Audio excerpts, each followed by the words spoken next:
Morning student, कैसे हैं आप लोग। कल हम परमाणु संरचना के पार्ट हमने बहुत सारे अपलोड कर दिए हैं। इसमें कल हम प्रोटॉन की बात कर रहे थे।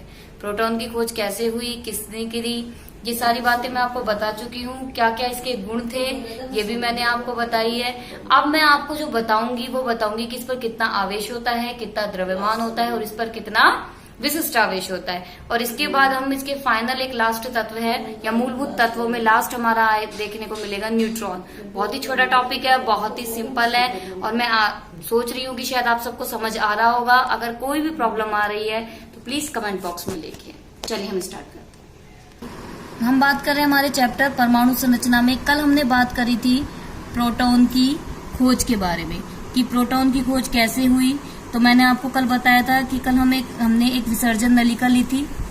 ठीक है, इस विसर्जन नलिका में हमने जो कैथोड लिया था वो कैसा लिया था, छिद्रित कैथोड लिया था। और यहाँ पर जो लिया था वो एनोड था।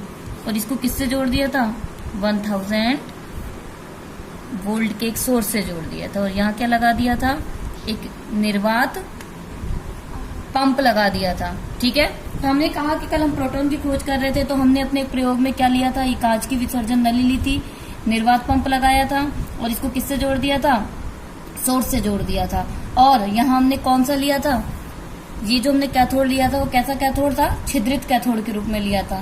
तो और यहाँ पर हम क्या लगाते हैं, इसके दोनों तरफ जिंक सल्फाइड की क्या लगाते हैं, या तो प्लेट लगा देते हैं या इसका क्या लगा देते हैं, पर्दा लगा देते हैं। ठीक है, तो कल क्या हुआ था, सबसे पहले आपको मैं बता देती हूँ कि कल जो हमने एक्सपेरिमेंट करा था उस एक्सपेरिमेंट में आपने देखा था कि यहाँ पर सबसे पहले हम कितना रखते हैं कि 10 की पावर जब 4 हम यहाँ पर वायुमंडलीय दाब को रखते हैं तो आप देखोगे कि यहाँ पर इस विसर्जन नलिक में आपको क्या देखने को मिलती है, चमक देखने को मिलती है, यानी कि एक प्रतिदीप्ति देखने को मिलती है। इसी प्रयोग के आधार पर जो गोल्डस्टीन था उसने ये बताया कि कुछ किरणें कैथोड से हो, कि कुछ किरणें जो होती हैं वो यहाँ से निकलती हुई कहाँ की तरफ जाती हैं, इस छिद्रित कैथोड से होती हुई पीछे लगे हुए पर्दे पर जाकर टकराती हैं और टकराकर क्या उत्पन्न करती हैं, चमक। हम क्या कहा गोल्डस्टीन ने कि कुछ किरणें एनोड से निकलती हैं और एनोड से निकलने के बाद इस छिद्रित कैथोड में से होती हुई इस पीछे पर्दे पर जाकर टकराती हैं और चमक उत्पन्न करती हैं। ये एनोड से निकलती हैं, इसलिए इन्हें क्या कहा जाता है, एनोड किरणें कहा जाता है। एनोड कैसा होता है, पॉजिटिव, इसलिए इसे किस नाम से जाना जाता है, धनात्मक किरणों के नाम से भी इन्हें जाना जाता है। ये कल हमने आपको बताया था। कल मैंने इसकी कुछ प्रॉपर्टी भी बताई थी। सबसे पहले ये कैसी रेखा में गमन करते हैं, सीधी रेखा में गमन करते हैं। ठीक है, यांत्रिक प्रभाव उत्पन्न करते हैं, ये कल मैं सारा वीडियो में आपको समझा चुकी हूँ। यांत्रिक प्रभाव उत्पन्न करते हैं। तीसरा, ये ऊष्मीय प्रभाव भी उत्पन्न करते हैं। इनमें फोर्थ, भेदन क्षमता पाई जाती है। ठीक है, ये सारी प्रॉपर्टीज मैं आपको कल बहुत अच्छे से क्लियर कर चुकी हूँ कि किस तरीके से क्या होता है। ठीक है, तो आज हम जो बात करेंगे वो बात करेंगे इस पर कि प्रोटॉन पर क्या चार्जेस होते हैं, प्रोटॉन किस तरीके से होगा, किस तरीके से नहीं होगा।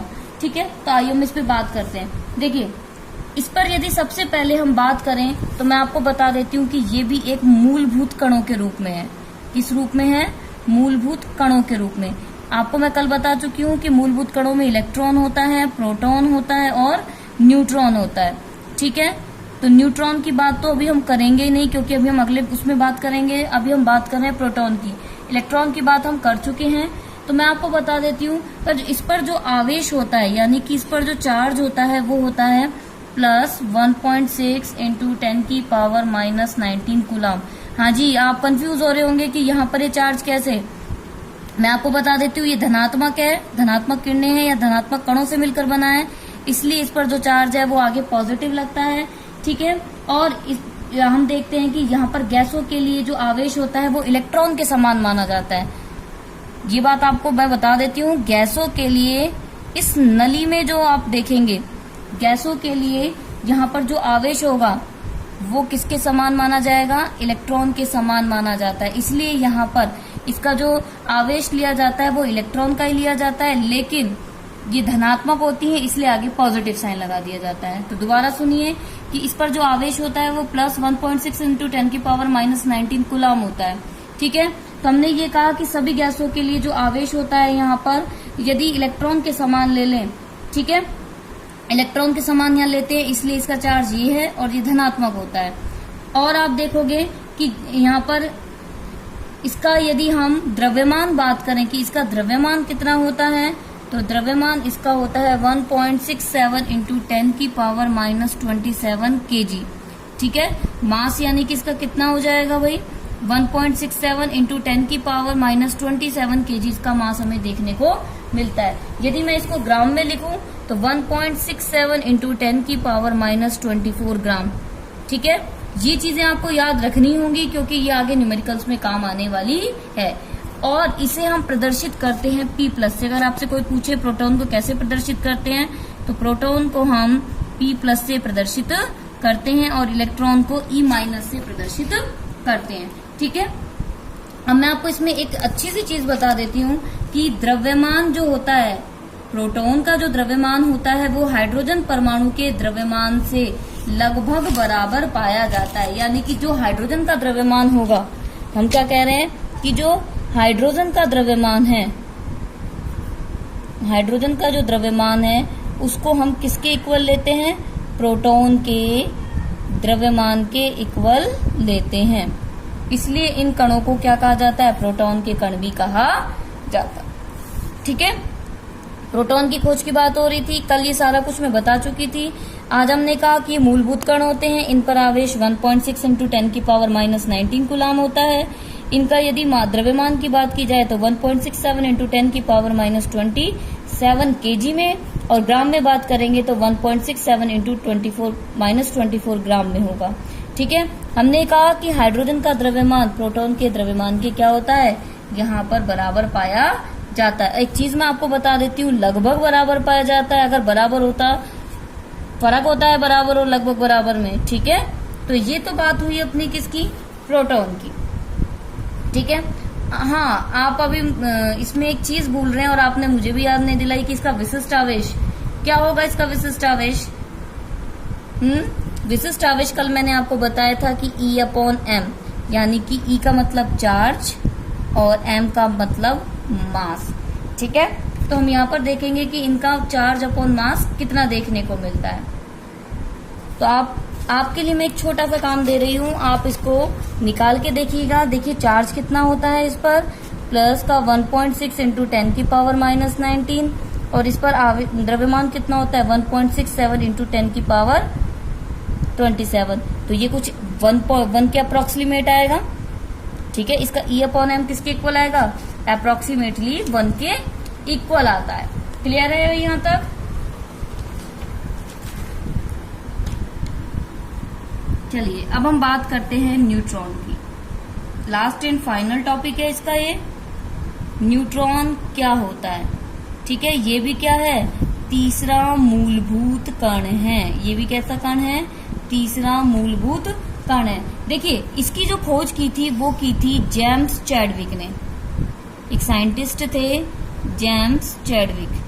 ठीक है, उन्होंने क्या करी थी कि न्यूट्रॉन की जब खोज की थी, इन्होंने देखा कि जब परमाणुओं के नाभिक पर, या हम यूं कहें कि परमाणुओं के नाभिक पर जब हम अल्फा कणों की बौछार करते हैं तो वहां से कुछ कणों का और उत्सर्जन होता है, और ये जो कण होते हैं वो उदासीन होते हैं, इसलिए इसे उदासीन कणों के नाम से भी जाना जाता है। देखिए कैसे, जेम्स चैडविक ने ये कहा था कि जब हम Be यानी बेरिलियम की नाभिक पर किसकी बौछार कराते हैं, अल्फा कणों की।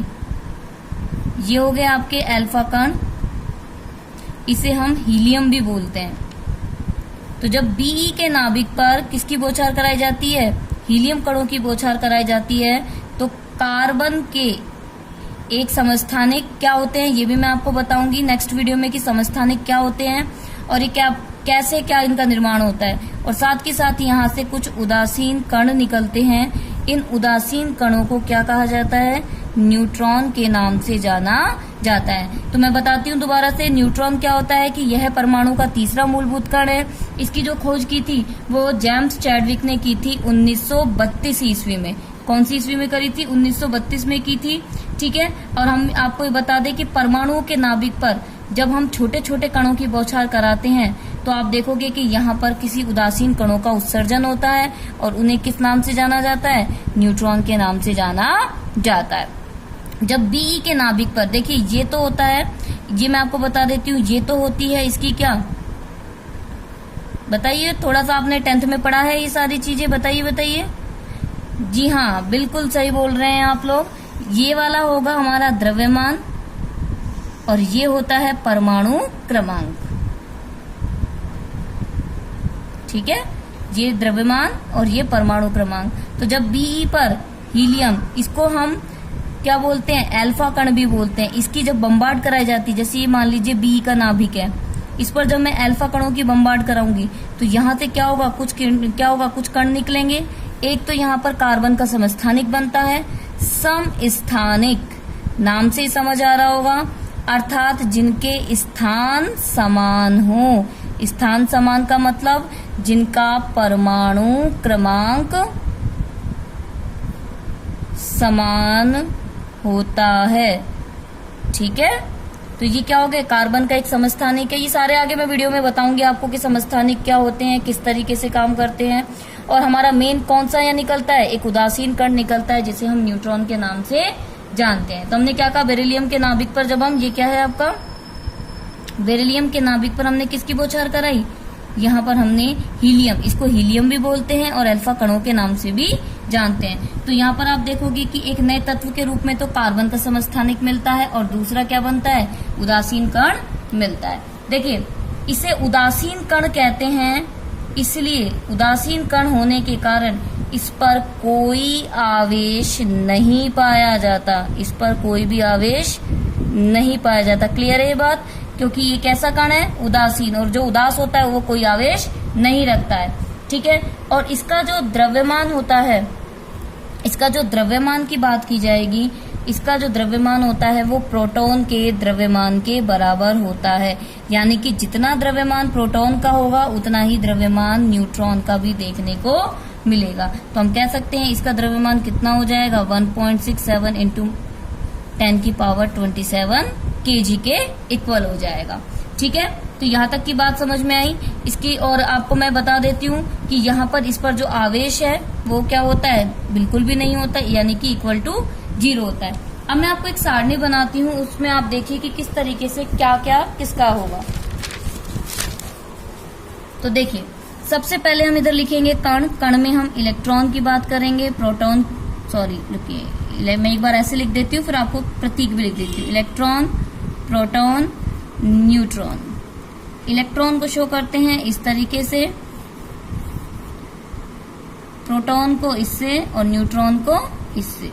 ये हो जाएंगे आपके प्रतीक। यहाँ हम इसकी बात करेंगे खोजकर्ता की। इलेक्ट्रॉन की खोज किसने की थी, या इलेक्ट्रॉन की बात करें तो जे थॉमसन ने, और इसकी गोल्डस्टीन ने, और इसकी बात करें तो अभी हमने पढ़ा है किसने, जेम्स चैडविक ने। ठीक है, इनको नाम किसने दिया था, इसको हमने देखा था कि इलेक्ट्रॉन नाम किसने दिया था, स्टोनी ने इसको नाम दिया था। गोल्डस्टीन ने इसको क्या नाम, गोल्डस्टीन ने तो इसको खोजा था और नाम दिया था इसको किसने, थॉमसन ने। और ये सेम ही आएगा जेम्स चैडविक की।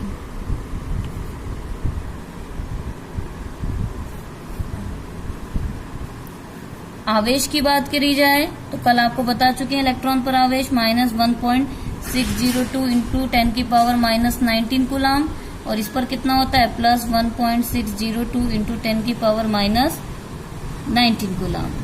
ठीक है, बस फर्क कितना सा होता है, माइनस और प्लस का। ये क्यों होता है मैं बता चुकी हूँ। और इस पर जो होता है आवेश 0।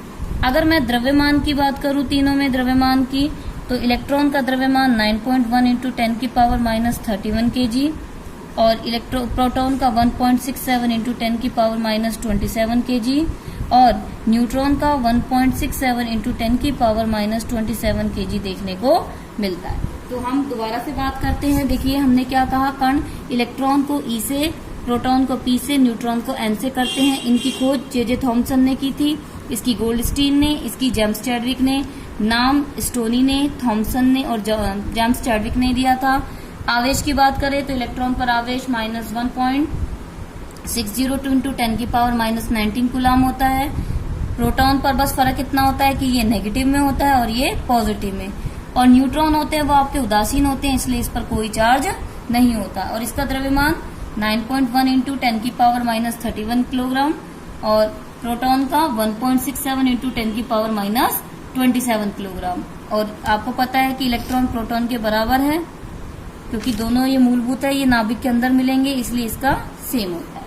तो कल के वीडियो में बिल्कुल नया पढ़ेंगे हम परमाणु के मॉडल के बारे में। वेरी वेरी मोस्ट इम्पोर्टेंट है, पेपर में क्वेश्चंस जरूर मिलते हैं और बहुत इंटरेस्टिंग है, क्योंकि बेसिक कंसेप्ट वहीं से क्लियर होगा आपको। Thank you.